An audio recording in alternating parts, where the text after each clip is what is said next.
Le palmarès des pires routes du Québec est sorti et je vous avertis, c'est pas mieux qu'avant. Bienvenue à Nouveau Info Québec.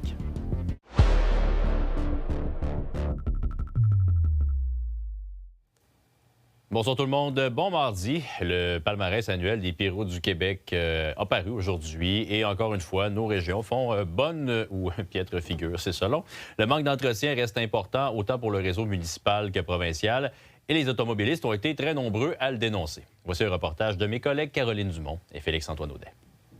C'est aujourd'hui que la toujours très attendue liste des pires routes du Québec a été dévoilée par CA avec le top 10 de la province au grand complet, mais aussi les pires routes pour chaque région du Québec. Effectivement. Et toi, Félix, tu habites à Québec. Oui. Moi, j'habite à Lévis. Tu es d'accord avec moi, les pires routes sont à Québec. Attends, tu veux dire à Lévis? À Québec. Non, c'est à Lévis. C'est clair que c'est Québec. OK, bien là, on n'y aidera pas, on va aller demander.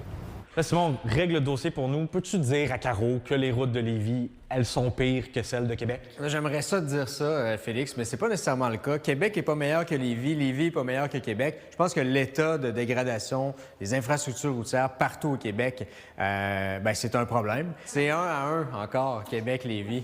La bonne nouvelle pour Québec et Lévis, c'est qu'aucune des deux villes ne se retrouve dans le top 10 provincial des pires routes du Québec.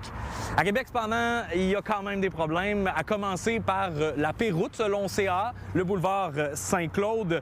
On retrouve ensuite, sans grande surprise, le boulevard Pierre-Bertrand et le boulevard Jean-Talon-Ouest.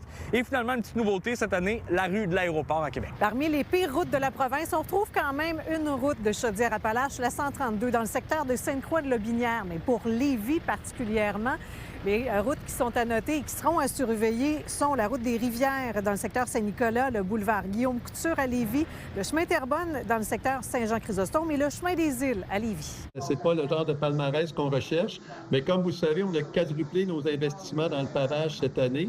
Notamment, il y a 3 tronçons qui vont être faits sur le boulevard Guillaume-Couture. Maintenant, pour la route des Rivières, il faut savoir que c'est une entreprise qui appartient à Transport Québec, mais on travaille en étroite collaboration avec eux pour faire cheminer ce projet-là.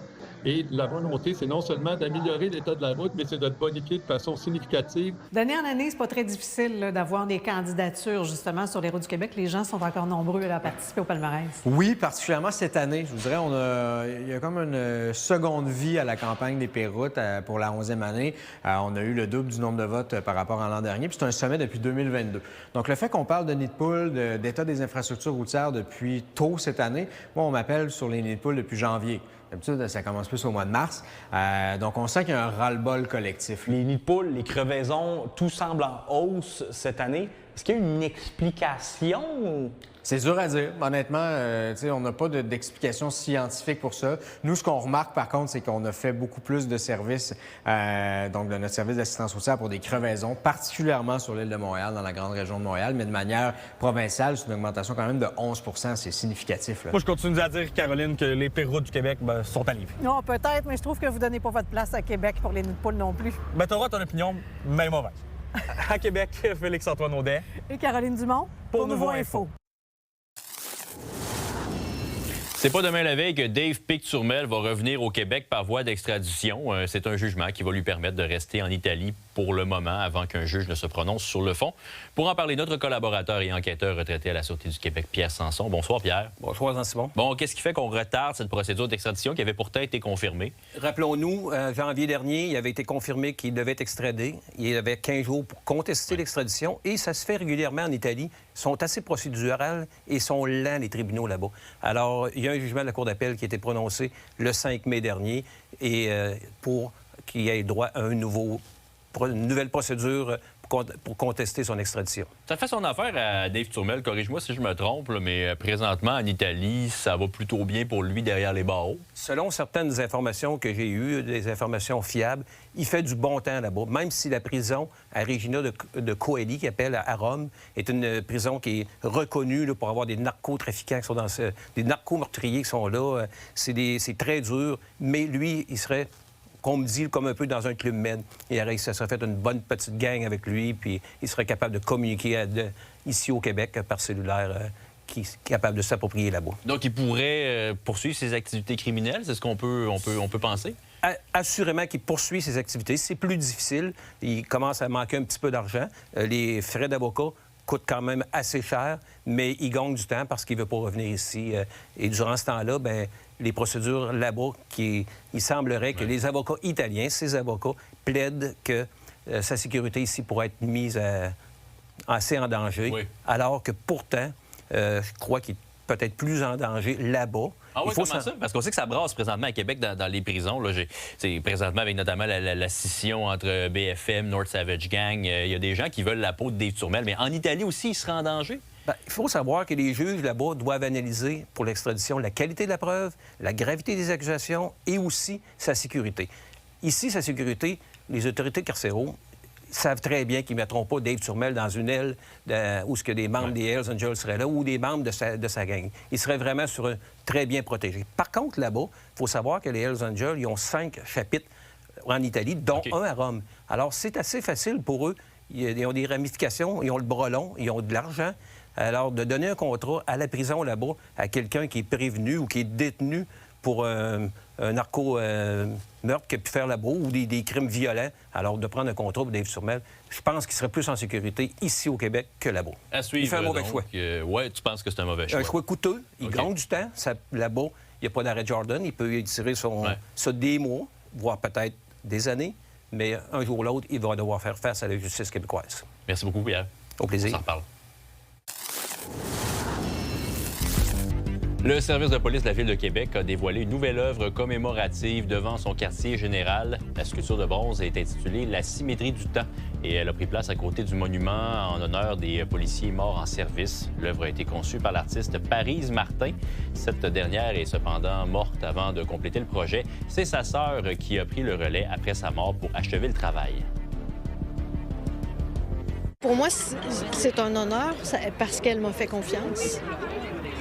Là, le 3e projet d'art public, c'est la fin d'une première partie de ma mission, la mission qu'elle m'a confiée, qui m'aide d'ailleurs à passer à travers le deuil, parce que quand on a une mission, on se tient debout. Donc, je ne pouvais pas m'écraser, je ne pouvais pas céder au deuil. Maintenant, cette partie-là est terminée. Je vais continuer d'assurer la mémoire de ma sœur, mais autrement. Maintenant, la Ville de Québec va renaturaliser 2,5 hectares de milieux humides où se sont longtemps trouvés 2 cours à scrap. C'est dans le secteur du lac Saint-Charles. Et Mathieu, l'intention, en fait, c'est d'en faire un parc naturel avec même des sentiers de randonnée. Oui, pour ceux qui connaissent les Marais du Nord, c'est l'exemple qu'on nous a donné. Un milieu naturel avec des sentiers, des passerelles. Oui. Je t'amène, Jean-Simon, sur la rue Roussin. Ça, c'est entre le nord de Saint-Émile et le sud de lac Saint-Charles. Il y a longtemps eu, comme tu le disais, à cet endroit-là, 2 cours à scrap, comme on dit. Le terrain était contaminé à mort avec des résidus pétroliers et des métaux lourds, mais la Ville les a achetés en 2021-2022. C'est grand comme 3 terrains de football canadiens, soit dit en passant. Et bien voilà, la décontamination a déjà été entreprise, mais dès cet automne, des travaux de restauration vont commencer. Et plus tard, en 2027-2028, on viendrait compléter l'aménagement avec des passerelles dont je te parlais. Ouais. La conseillère Marie-Josée Asselin a souligné que cette renaturalisation-là va venir protéger notamment la prise d'eau de la Ville de Québec. On est à proximité de l'endroit. Mais surtout, ça viendrait réduire le risque d'inondation dans le secteur, qui est, soit dit en passant, une plaine inondable. On n'aurait jamais permis ça, de construire une cour à scrap dans une plaine inondable, dans un milieu humide. On en voit de plus en plus souvent des enjeux d'inondation en venant recréer un milieu naturel. Pour les citoyens, ce n'est qu'avantageux. Un terrain minéralisé, ça ne boit pas beaucoup d'eau. Donc, avec des grandes crues, avec un terrain qui est revégétalisé, on va venir régler un potentiel problème. Et on accueille ça comment, cette annonce-là? Bien, le conseiller d'opposition, Marc Roussin, qui est le conseiller de l'endroit, était bien content de cette nouvelle-là. Il l'a saluée. Par contre, j'ai parlé avec un voisin de l'endroit qui, lui, était perplexe et même un peu inquiet. Joël Bourque nous a transmis une vidéo où on voit bien que la rivière Saint-Charles, quand elle déborde, elle fait ce qu'elle veut, hein? Notamment exactement l'endroit qu'on veut renaturaliser. Alors, M. Bourque se demande si on ne gaspille pas tout simplement de l'argent en plein parc industriel. Je pense qu'installer des oiseaux puis un milieu humide avec des étangs à travers un parc industriel qui est en construction, là. C'est pas la meilleure affaire à faire, là. Parce que là, il y a des inondations aussi. À toutes les 2-3 ans, là, ça déborde, là, ici, là. Je suis inquiet. De mettre autant d'argent dans un endroit qui va peut-être être détruit dans 1 an ou 2 avec une autre inondation. Là, peut-être de travailler les rivières, puis peut-être d'aménager les coins pour qu'il n'y ait plus d'inondation. Je suis sceptique. Le jeudi 21 mai, il va y avoir à 7 h le soir une séance d'information pour les citoyens intéressés à la salle des Chevaliers de Colomb de Lac-Saint-Charles. Merci beaucoup, Mathieu. Je t'en prie, bonne soirée.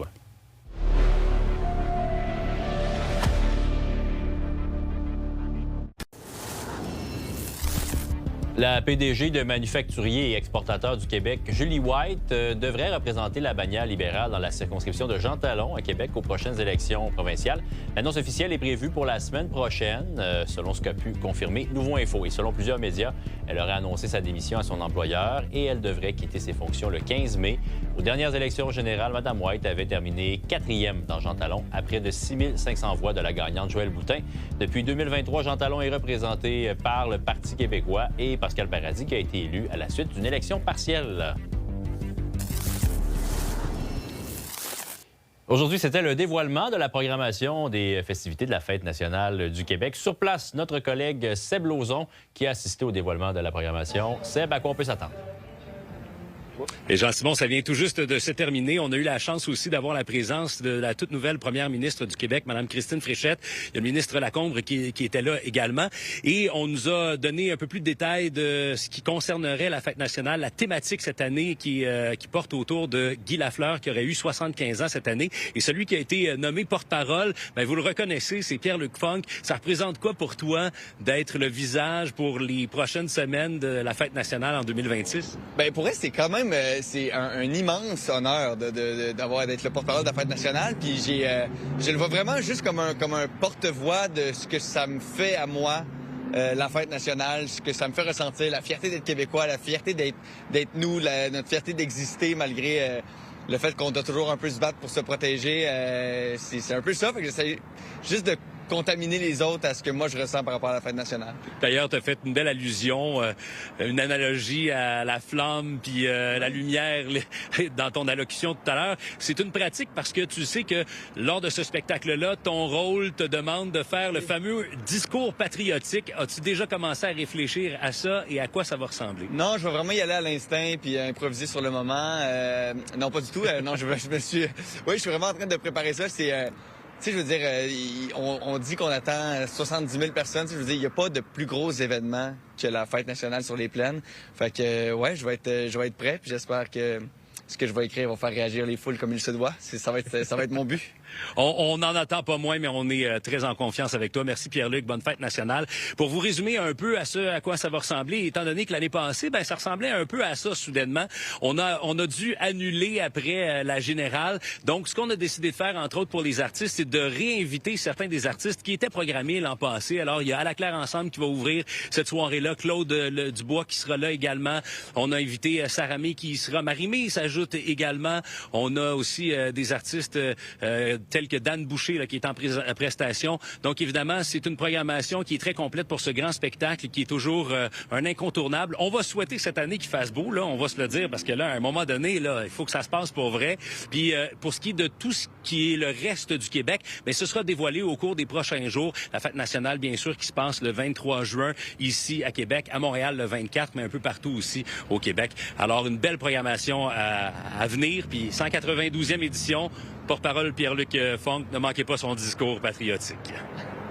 Merci beaucoup, Seb. On va surveiller ça. Et comme tu dis, on va se croiser les doigts pour que la météo soit de notre bord cette année. Merci, bonne soirée. Vraiment.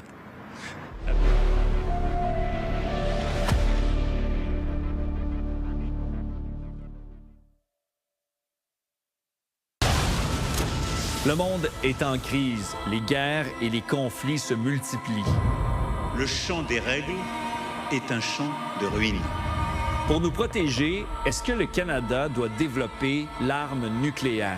Je pense qu'on pourrait avoir ces discussions. La meilleure protection contre le pire scénario, c'est de s'y préparer. Comme outil de dissuasion ultime face aux menaces étrangères. Tout a changé. Il faut prendre ça beaucoup plus au sérieux qu'auparavant. Tu me tapes dessus, je te tape dessus. Mais le Canada a-t-il vraiment la capacité de la fabriquer? On a accès à l'uranium, on a l'expertise. La participation de forces alliées à nos activités nucléaires. Ou d'accueillir sur son territoire les armes nucléaires de ses alliés. Est-ce que la France serait prête à sacrifier Paris pour Ottawa? Il faut arrêter de jouer avec la vie de tout le monde. L'arme nucléaire pour le Canada, une bonne idée ou de la pure folie?